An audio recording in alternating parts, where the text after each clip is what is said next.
that they put a dot in to make it look like Q according to him. So if it is info west and the O has a dot inside it to make it look like Q, so that will make it like, it won't be info quest, it will be inf west. That's a QWEST. That is not what your, even though they can easily just kind of like, since they have been caught, and they are the ones that all they have to do is just go and print another one and say, no, we mean info west. They are the one in charge of the same current affairs, Sabi? Commission. It is similar to the nonsense he did with that Lagos Calabar Expressway, or Coastal Road rather. They plan on building, or according to them, constructing over 700 kilometers of road. And you know what that means? It means 700 kilometers to 700 kilometers back. So that makes it 1,000, it's actually 745. So that makes it 1,490 kilometers both ways. 745, right? And this was from September 2023. Now, if you have been constructing a 700 kilometer road, which will also need 18 long bridges on both sides, 18.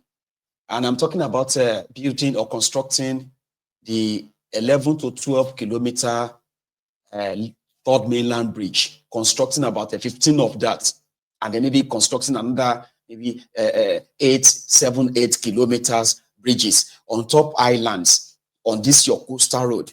And from September 2023 to January 2025, they have not constructed their 40 kilometers. They promised to construct, this same madman, they promised to construct 5 lanes here, 5 lanes there, making it 10 lanes coastal road, right?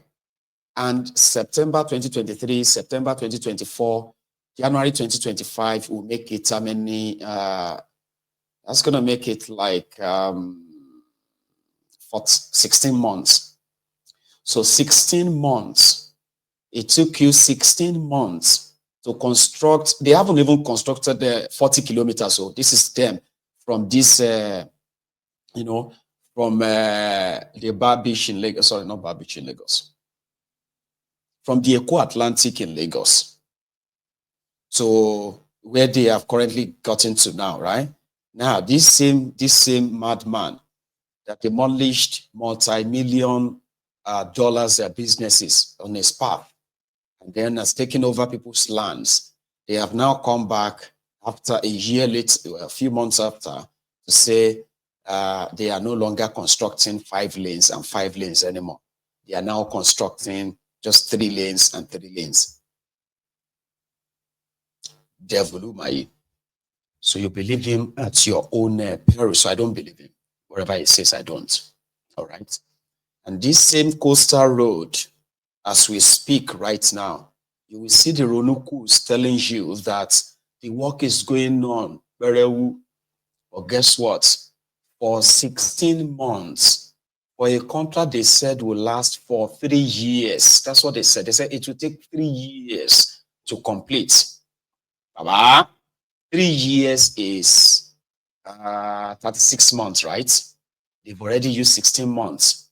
So out of 1,490 kilometer road, right? They've only done less than 40 kilometers as you are watching this video today, as of today.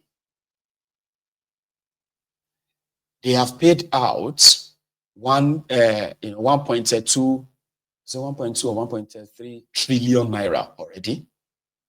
So Shaguri, as we are talking right now, they have paid 1 trillion out. However, in their 2025 budget, there's not even a single mention of this coastal road. The OGBT is for them to construct a road.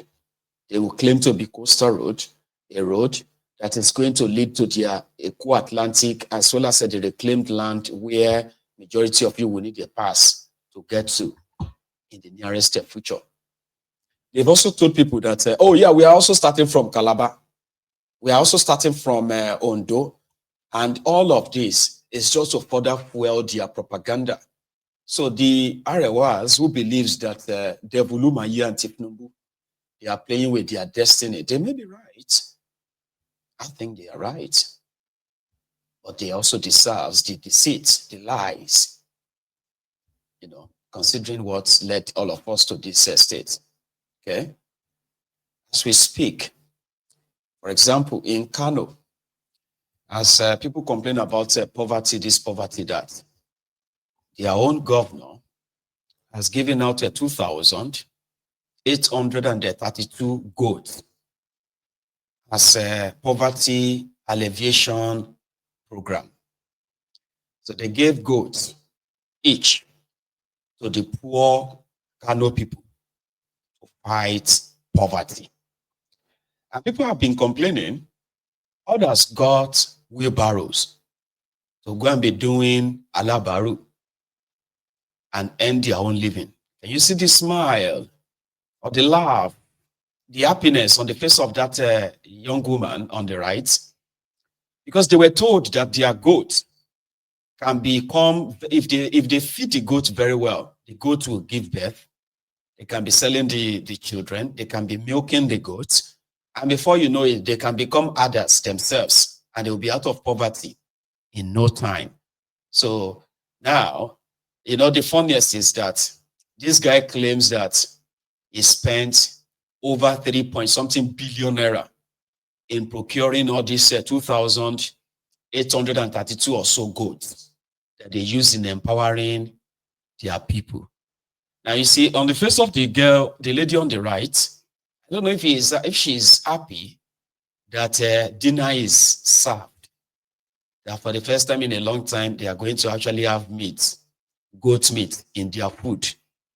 Or she's happy indeed that our poverty will soon disappear when this female goat will give birth to other goats in the next, in the next few months.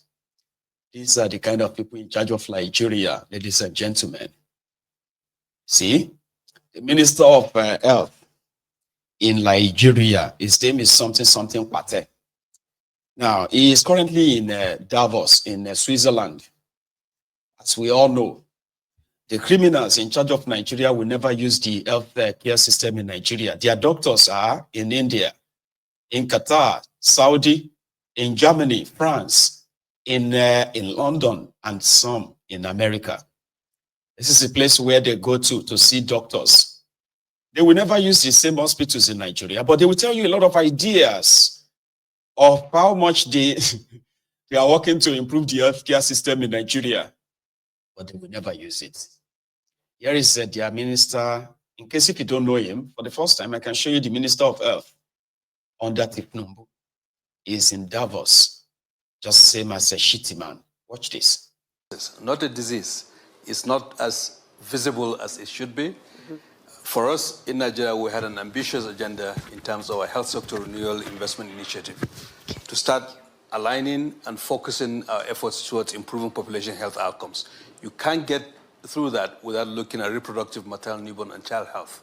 So focusing on that, expanding our primary healthcare system, training our frontline health workers, more than 53,000 of them, thousands of primary healthcare centers revitalized, but also dealing with financial protection, because many women don't access services because they cannot afford them.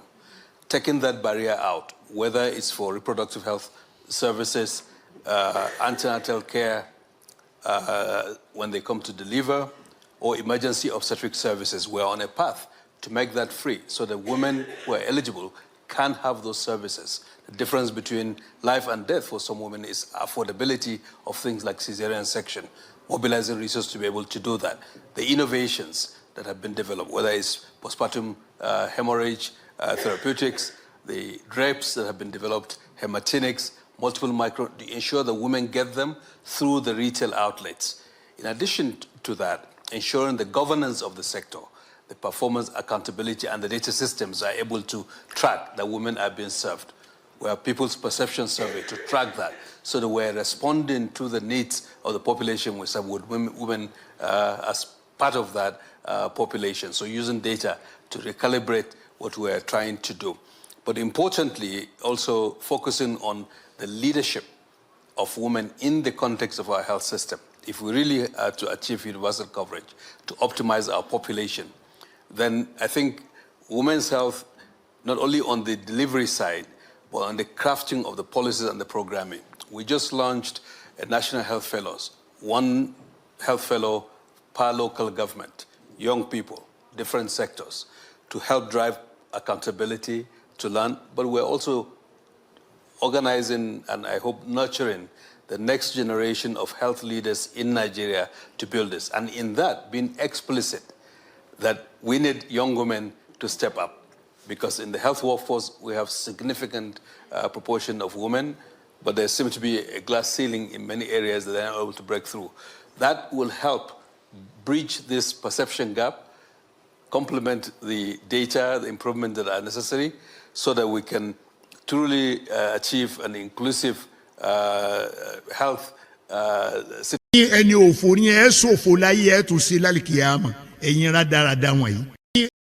lie with so much confidence.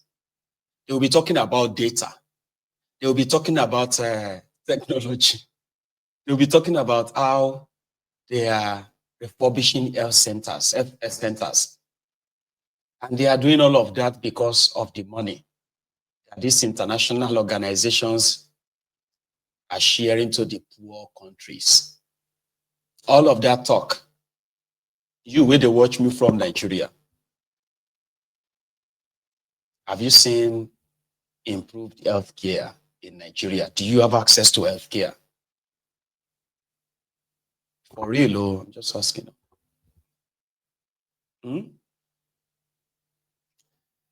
You should take a tour to some of this time around, though, we even just leave the local ones. Let's use the federal, because he's a federal minister. Take a tour, go to the Abuja General Hospital. Go on. Number one, first, check how much is the budget of healthcare in Nigeria. And when you read the budget, okay, you need to remove the recurrent expenditure from it, the money for salaries, if they ever pay it, by the way. And whatever is now left for serious capital projects. And that's your answer. That's all you need to know. But they have to go to all these international organizations and the rest, sound like, read all of their notes and everything, go on there and just talk and talk and talk. But in reality, when you go back to Nigeria, you realize that there's almost nothing going on except the World Health Organization sponsored outreach. On the part of government, go and say, what are you doing? Like as a government, what are you doing? What have you done? It is all talk. Now we will say Donald Trump don't pull America out of World Health Organization. There's a chance that the money they always share to these supposed poor countries will now dwindle. There won't be so much money coming anymore on so many things. International donors. We are counting, like Nigeria is a place where the criminal politicians are budgeting money to buy themselves expensive automobiles, cars and all that. Then they will wait on international donors to come and give them $100 million, $50 million. Meanwhile, the money they themselves are expending or looting is in billions. But they are waiting for million donations so that they can fight polio, they can fight malaria, they can fight this, they can fight that. But the government, when it comes to, okay, what exactly is your own plan and how are you funding your supposed plans? They're just all talks. Talks, all talks, no action. That's it, that's the minister. Meanwhile, Shitty Man is kind of having fun in this same Davos. Okay. I have this longer clip. Please sit back, okay? and watch this. Where apart from what he did yesterday, this one is for today, where Shitty Man and the others were given this kind of like, VIP welcome. And then the way they started sounding like someone who just finished reading Wikipedia as usual. Watch this.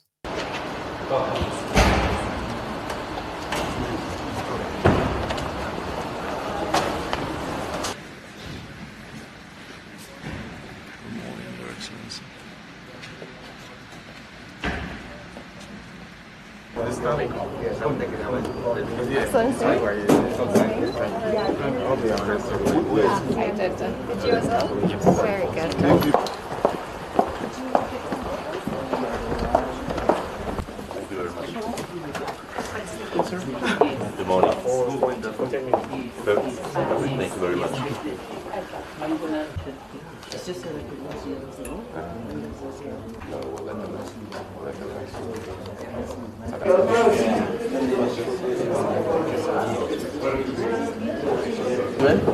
Very good, very good. He was telling me, see, I can't see you. How are you?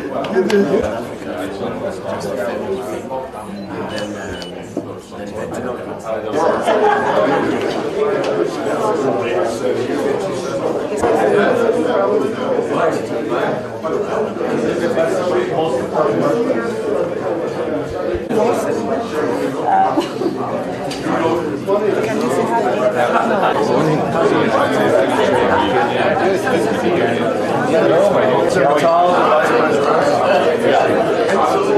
I think you're engaged. Somebody's from the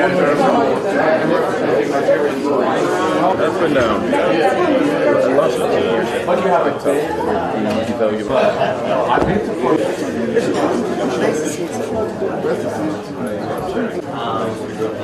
How's the morning? How are you?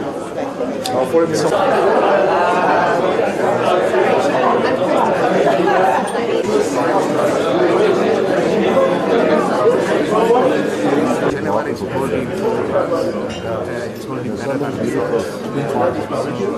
What is achieved in the last year. We're making progress every day, so we're very pleased to be. An action plan for investment in Africa's digital economy, not just for the continent. Going to President of Botswana, congratulations on that moment, because it's the only infrastructure that reaches most of the Somalis, even in the rural areas.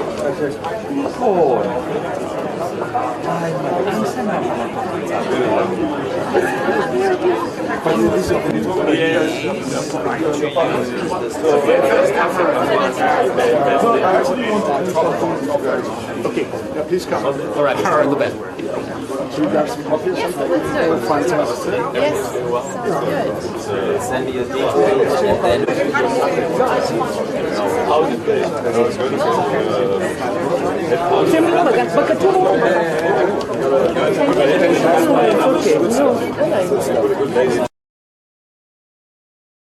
there is great yields ahead, and that's also needed, of course. If the Secretary General of the Free Trade Agreement is given all the support he deserves, it can boost intra-African trade with staggering 50%. And by 2050, we can have a 29 trillion US dollar economy in Africa. Compared to today, that's almost 1/3 of the global GDP. The AFCFTA is not only an economic arrangement, but a bold statement of our shared destiny. And I crave your indulgence, ladies and gentlemen, to oblige you with a job done by a consultancy firm, Korn Perry. By 2035, there will be 65 million global talent deficits. The United States, Russia, and Brazil will suffer from 6 million talent deficits. And Africa stands at a unique opportunity to take advantage of this talent deficit. Ours is the youngest continent. And by 2050, Nigeria will surpass